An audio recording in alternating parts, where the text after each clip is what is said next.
وزیر دفاع اس پہ بات کریں، وزیر خارجہ اس پہ بات کریں، وزیر خزانہ ان ساری چیزوں پہ بات کریں، تو بجائے اس کے ایشوز کو ایڈریس کیا جائے اور اس عالمی محاذ پہ مقابلہ کیا جائے پاکستان کے مخالف قوتوں کا، بلکہ یہ اپنی سیاسی مخالف قوتوں کو جو ہیں ان کو ہی انہوں نے اپنا پاکستان کا دشمن تصور کر لیا ہے، انہی کو ریاست کا دشمن تصور کر لیا ہے، اور انہی کے خلاف ہی ہر روز نت نئے ایک اسکرپٹ لے کے آ جاتے ہیں، نت نئے انتقامی کارروائیاں شروع کر رہے ہیں۔ پہلے 14 جماعتیں تھیں، 15 جماعتیں ہو گئی ہیں، یہ سب کچھ ہو رہا ہے۔ تو رانا صاحب فرماتے ہیں کہ ان کے دماغ چل گئے ہیں، نمبر 1، اور حالانکہ سینئر موسٹ ان سے رانا صاحب سے کہیں زیادہ سینئر اور پڑھے لکھے لوگ ہیں۔ سردار لطیف کھوسہ اٹارنی جنرل رہ چکے ہیں، گورنر پنجاب رہ چکے ہیں، سپریم کورٹ بار کے پریزیڈنٹ رہ چکے ہیں، نامور وکیل ہیں، اور اسی طرح ان کے بیٹے بھی، اور چودھری اعتزاز احسن بغیر کسی تعارف کے محتاج نہیں، وہ دنیا جانتی ہے ان کو، لطیف کھوسہ صاحب کو بھی دنیا جانتی ہے۔ لیکن مسئلہ یہ ہے کہ ان دونوں وکلا نے اور حامد خان صاحب نے، جسٹس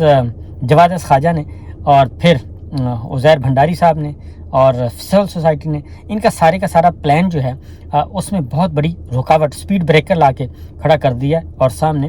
فولاد کی طرح ہو گئے ہیں۔ اور جب یہ ہیئرنگ ہو رہی ہے تو اس ہیئرنگ کے بعد اب رانا صاحب کیا کہتے ہیں، یہ تو میں پچھلی ویڈیو میں بتا چکا ہوں کہ ساروں کے سٹیٹمنٹس آپ کو بتا چکا ہوں، لیکن اب لیٹسٹ ایک اور چیز آئی ہے۔ کہتے ہیں جی کہ 100 آدمی کیا 1000 آدمیوں کو بس آپ گولی مار دیں، حالات ٹھیک ہو جائیں گے۔ آپ اندازہ کریں کہ اس سے زیادہ فاشزم اور ایک ڈکٹیٹرشپ والی کیا سچویشن ہوگی۔ یعنی کہ یہ ہے ذہن جو ہے آمریت سے بھرپور، فرعونیت اور تکبر سے بھرپور، یہ یزیدیت والی اپروچ ہے کہ وہ کہہ رہے ہیں کہ 1000 آدمی کو آپ گولی مار دیں، اڑا دیں، اور بس حالات ٹھیک ہو جائیں گے۔ یعنی یہ کسی بھی قانون، دستور، سپریم کورٹ، ہائی کورٹس، عدالتوں، کسی کو بھی نہیں مان رہے، اور یہ اب اس پہ آ گئے ہیں کہ خون کی ندیاں بہا دیں، بس ہمارا ایک کام ہو جانا چاہیے کہ ہمیں اگلا اقتدار مل جانا چاہیے، اگلا اقتدار ملے ہمیں، اور اس کے ساتھ ساتھ ہمیں اگلے راستے ہمارے لیے کشادہ کیے جائیں۔ اب اس میں یہ کر کیا رہے ہیں، یہ سارا کچھ یہ رانا ثناء اللہ صاحب کے تازہ ترین، جبکہ دوسری جانب انہوں نے ایک اور ان کو مصیبت پڑ گئی ہے، وہ میں آپ کو بتا دیتا ہوں۔ ایک خبر آپ سے شیئر کرتا ہوں۔ شہزاد اکبر صاحب، ان کو نوٹس ایشو کیا تھا نیب نے، ملک ریاض صاحب کو نوٹس ایشو کیا تو وہ بھی نہیں آئے، دوسری بات بھی انہوں نے معذرت کر لی ہے اور وہ بھی نہیں گئے، اور پھر شہزاد اکبر کو کہا گیا تو انہوں نے جو جواب دیا ہے، انہوں نے کہا جی کہ میں ذاتی طور پہ تو نہیں آ سکتا، پہلے بھی 3 بار خط لکھ کر آپ کو ویڈیو لنک کے ذریعے کہہ چکا ہوں کہ آپ مجھے ویڈیو لنک ہے لندن میں، لندن ہائی کمیشن پاکستان کا جو ہے وہاں پہ میرا ایک سٹیٹمنٹ ریکارڈ کر لیں۔ میں اس وقت برطانیہ میں ہوں اور پاکستان میں میرا کوئی ایڈریس نہیں ہے، اور میں پہلے بھی کہہ چکا ہوں پاکستانی سفارت خانے میں آ کے اپنا بیان قلم بند کروانے کے لیے راضی ہوں، تو مجھے اس کا جواب نہیں دیا جا رہا۔ میں اب پاکستان میں نہیں رہتا، اور اب میں قانونی طور پہ پاکستان کا برطانیہ کا شہری ہوں۔ پاکستان کے میرے جو ایڈریس ہیں وہ میرے اب نہیں ہیں، اور نیب نوٹس کا میڈیا سے پتہ چلا اور میں نے جواب دے دیا، زندگی کو خطرات ہیں، اس لیے میں برطانیہ کا ایڈریس بھی آپ سے شیئر نہیں کر سکتا، اور نیب نے جو بھی نوٹس بھیجنا ہے وہ مجھے ای میل کرے۔ اور شہزاد اکبر نے جواب میں اپنے بھائی کے گھر چھاپے کا بھی ذکر کیا، وہ بھی مسنگ ہے اس وقت، وہ بھی نہیں مل رہے۔ اور اس کے بعد انہوں نے اگلی جو بات کی ہے شہزاد اکبر نے، اس نے کہا کہ NCA نے کبھی رقم پاکستانی حکومت کو نہیں بھیجی، اور رقم احمد علی ریاض یعنی کہ ملک ریاض صاحب کے بیٹے نے اپنے اکاؤنٹ سے سپریم کورٹ بھیجی، اور NCA پریس ریلیز میں کہہ چکی ہے کہ یہ سول سیٹلمنٹ ہے، کوئی جرم نہیں ہے۔ اور نیب میں جو ہائیڈ پارک پلیس ہے اس کی تحقیقات پہلے سے جاری تھیں، اور اب یہاں پہ جو بات کرتے ہیں وہ شہزاد اکبر صاحب، وہ کہتے ہیں جی حسن نے 1 ہائیڈ پارک جو ہے وہ 2007 میں 10.5 ملین پاؤنڈ کا خریدا تھا، اور اس کے بعد یہ 2016 میں احمد علی ریاض ملک کو 42 ملین پاؤنڈ کا بیچا۔ اور انہوں نے کہا کہ نواز شریف صاحب کے وزیر اعظم ہوتے ہوئے مبینہ طور پر زبردستی یا اضافی قیمت پر فروخت کیا گیا۔ نیب اس انکوائری کا سٹیٹس پتہ کرے اور بتائے۔ یہ اب انہوں نے ایک حیران کن طور پہ شہزاد اکبر صاحب نے پنڈورا باکس کھول دیا ہے، اور یہ وہی القادر ٹرسٹ والا کیس ہے جی، اس میں ان کو بلایا جا رہا ہے، تو اس میں انہوں نے یہ کام کر دیا ہے شہزاد اکبر صاحب نے۔ اب دیکھنا ہے کہ اس میں اب ان کی طرف سے کیا جواب آتا ہے۔ تو صورتحال بڑی واضح ہے، اور جو چودھری اعتزاز احسن صاحب کی طرف سے جو اضافی دستاویزات جمع کروائی گئی ہیں،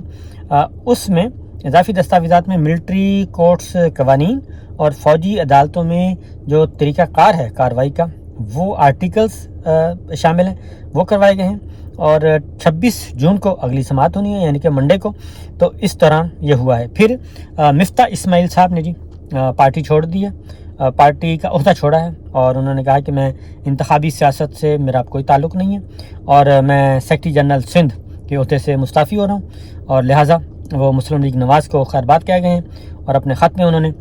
سب کو بائے بائے کہا اور نیک تمناؤں کا اظہار کیا ہے پاکستان مسلم لیگ نواز کی لیڈرشپ پہ۔ اور نواز شریف صاحب جو ہیں وہ پلاٹ الاٹمنٹ ریفرنس تھا، اس میں وہ بری ذمہ، ان کو احتساب عدالت نے بری کر دیا ہے۔ یہ ایک نیا کیس تھا، پہلے سے چل رہا تھا، اس میں ان کو بری کر دیا ہے۔ اور اگلی جو خبر ہے وہ بڑی دلچسپ ہے، اور وہ یہ ہے کہ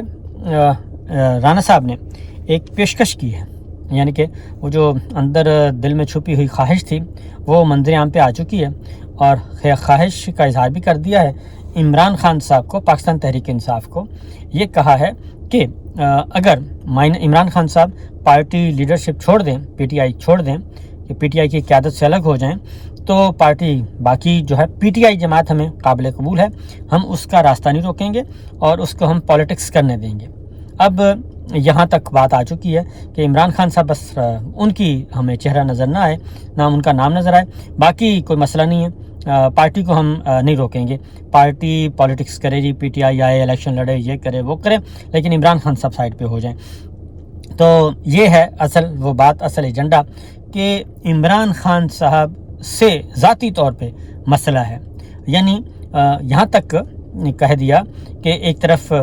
وہ کہہ رہے ہیں، دھمکیاں شمکیاں بھی دے رہے ہیں کہ اگر یہ بات نہ مانی تو پھر وہی بات ہے جی، ہم لاشیں بھی گرا دیں گے، ہم یہ بھی کر دیں گے، وہ بھی کر دیں گے۔ دوسری طرف کہہ رہے ہیں، پیشکش بھی کر رہے ہیں کہ جناب پھر کوئی الزام نہیں آئے گا، آپ عمران خان صاحب کو کہہ رہے ہیں کہ آپ سائڈ پہ ہو جائیں، بس کافی ہے۔ تو یہ چیزیں ہیں، لیکن ظاہر ہے عمران خان صاحب پہلے سے ہی بات کر چکے ہیں، وہ تو یہاں تک کہہ چکے ہیں کہ بھئی جو کرنا ہے کر لیں میرے ساتھ، میں پاکستان ہوں، پاکستان سے جانے کا میرا سوال ہی پیدا نہیں ہوتا،